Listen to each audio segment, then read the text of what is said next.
Hello students, all is well. Welcome you all in our social science class.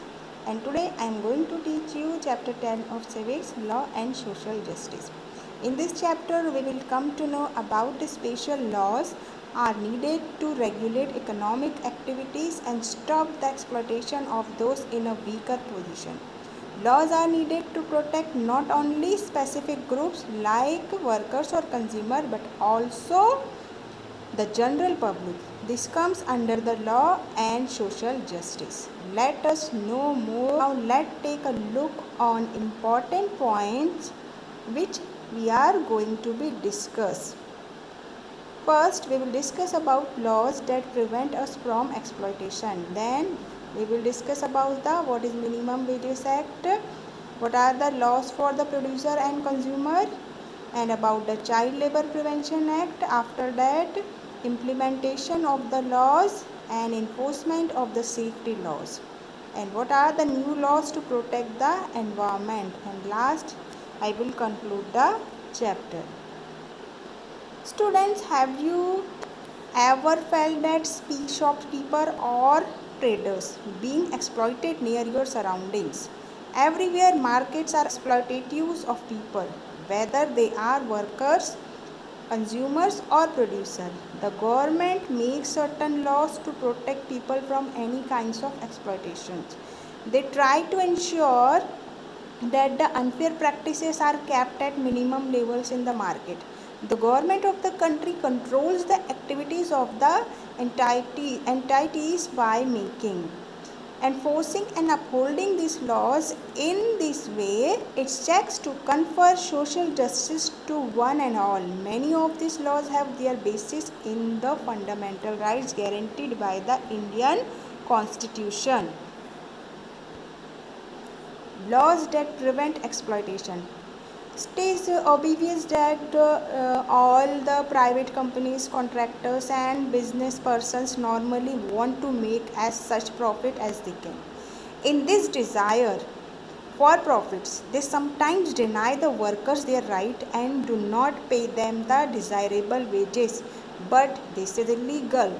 For instance, the right against exploitation states that no person can be compelled to work for low wages or under bondage. Some laws were made to prevent exploitation, for example, law for worker wages, consumer protection and environmental protection, and many more. Now, under this we will see what is Minimum Wages Act. So, Minimum Wages Act passed in 1948 fixes the minimum daily wages that must be paid to a worker.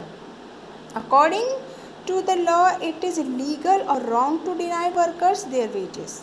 Similarly, to ensure that workers are paid fairly, there is a law on minimum wages. As per this law, workers have to be paid not less than the minimum wage by the employer. However, it is applies to only certain kinds of activities, for example, industrial and construction. It does not apply to the minimum wages does not apply to domestic work. The minimum wages are revised upward every few years. Now, law for producers and consumer.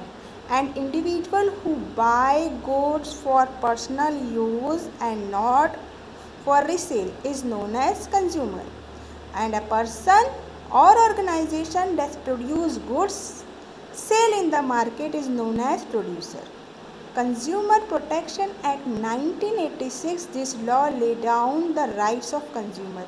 If people are not satisfied with the goods they buy, they can go to special code called Consumer Code set up under the Consumer Protection Act 1986. This law lays down the rights of consumer and makes provision for the protection of these rights. The government is also keen to protect interest of producer also. There are also laws for them. These help ensure that the relation between these three parties, that is the worker, the consumer and the producer, are governed in a manner that is not exploitative. Now students, let's move on child labor. Prevention Act 1986. The Constitution lays down no child below the age of 14 shall be employed to work in any factory or mines or any other hazardous employment. According to the data from census held in 2011, around 4 million kids between the age of 5 and 14 have been working in different occupations, including the hazardous ones. The Child Labour Prohibition and Regulation Act 1986 was amended by the Parliament in 2016. Within this law, employment of children below 14 years was banned in all occupations. Similarly, the adolescents belonging to the age group 14 to 18 can't be employed in hazardous process and occupation. With this law, the employment of children and adolescents has become a cognizable offense. If a person violates this ban, he or she could face a jail term ranging from 6 months to 2 years or fine between 20,000 to 50,000 or even both. The state government have also been asked by the central government to come up with the plans in order to rescue and rehabilitate the children found working under such conditions. So student, this was about the Child Labor Prevention Act 1986. Now we will discuss implementation of the laws. Students, only making such laws is not sufficient. The government has to ensure that these laws are implemented properly at every level. In other words, the government needs to ensure that these laws are enforced well in order to protect the weak sections of workers from overpowering employers. The enforcement of such laws become a necessity. For example, the official or the representative of government inspect the work site on a regular basis in order to ensure that workers are employed in satisfactory condition. In case if a section of workers are powerless or poor, they fear about losing their future earning or face reprisals from their employers in order to accept low wages. The employers have an ideas on this fact and they pay their poor workers less wages, which is far less than the minimum wages as set by Government of India. Therefore, it is important that the government enforces law. In order to ensure social justice, the Government of India will be able to control the activities of individual as well as private companies by upholding, making and enforcing these laws. The Constitution of India guarantees that many such laws are based on the fundamental right. So student, government play a very important role for implementation of the laws. Now we will discuss about the Bhopal gas tragedy. One of the worst industrial tragedies in the world took place in Bhopal 35 years back. An American company named Union Carbide (UC) had set up a factory in outskirts of Bhopal. It was responsible for manufacturing pesticides. On December 3, 1984, a highly poisonous gas called methyl isocyanide (MIC) started leaking from this plant. After this, the surrounding areas were filled with white clouds and people started running away from their homes. In the next 3 days, over 8,000 people died and thousands suffered from the grievous injuries and side effects. A majority of these people who were exposed to these gases came from the poor families and working class. Its side effect can be seen among people even today, where over 50,000 people are still unfit to work. The survivors of this tragedy have suffered from severe eye issues, respiratory disease, and other similar disorders. The children born to such parents also suffered from severe diseases such as peculiar abnormalities. According to several reports, this tragedy was not an accident. In order to cut down the cost, the essential safety measures were ignored by UC deliberately. Much before this disaster, a gas leaking incident took place in the plant where a worker was killed and several others were injured. Even there were overwhelming response that proved UC was responsible for this disaster. The company refused to accept this responsibility. A legal battle ensued where the victims were represented by the government of India in a civil case against the UC. In 1985, compensation amounting to $3 billion was demanded in this case. However, in 1989, the government accepted amount as low as $470 million only. Further, the survivors appealed against the compensation amount in the Supreme Court. However, in his judgment, the Supreme Court stated that his settlement amount would stand. Further, UC stopped its operation and it left behind several tons of toxic chemicals. The harmful chemicals have seeped into groundwater, due to which water from surrounding areas have become unfit for drinking. UC is now owned by Dove Chemicals, which has refused to take up cleaning work responsibility. Now that 35 years have passed since these gruesome accidents, the survivors are still fighting for justice.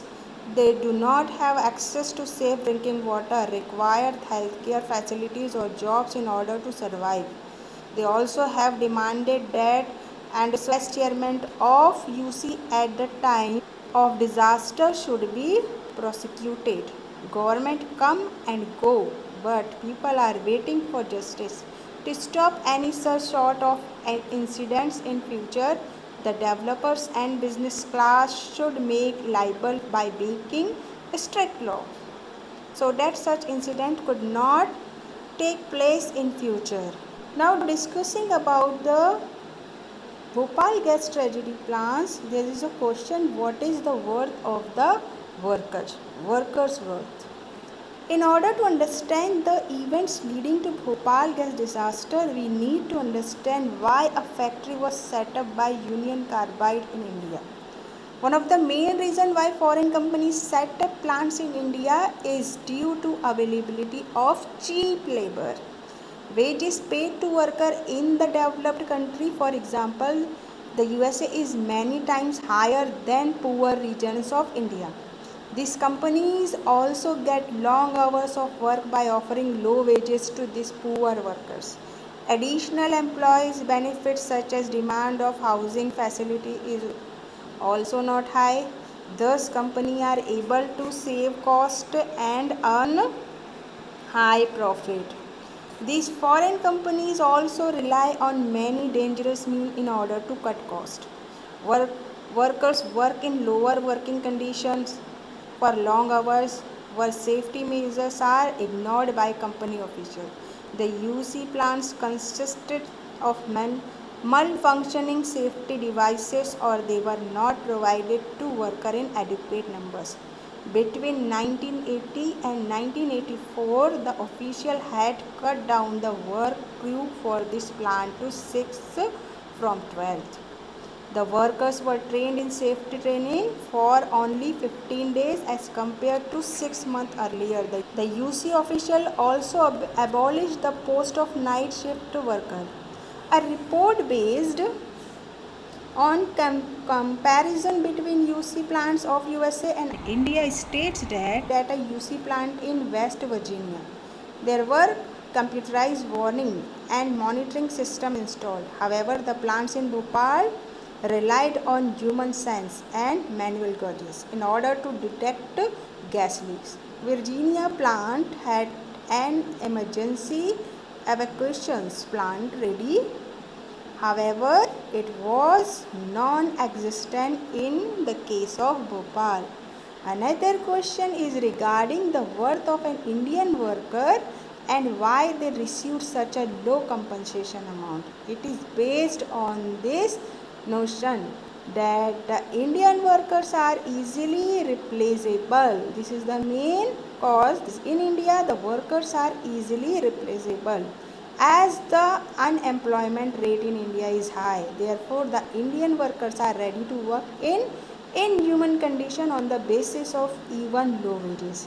The employers are cleverly making use of this vulnerability of the worker and ignore safety measures. Even though the Bhopal gas tragedy took place around 3 decades back, there has been reports of accident in mines, construction site or factories due to employers' careless attitude. So students, this was the worker worth in India. Now in the next video we will discuss about the enforcement of safety laws.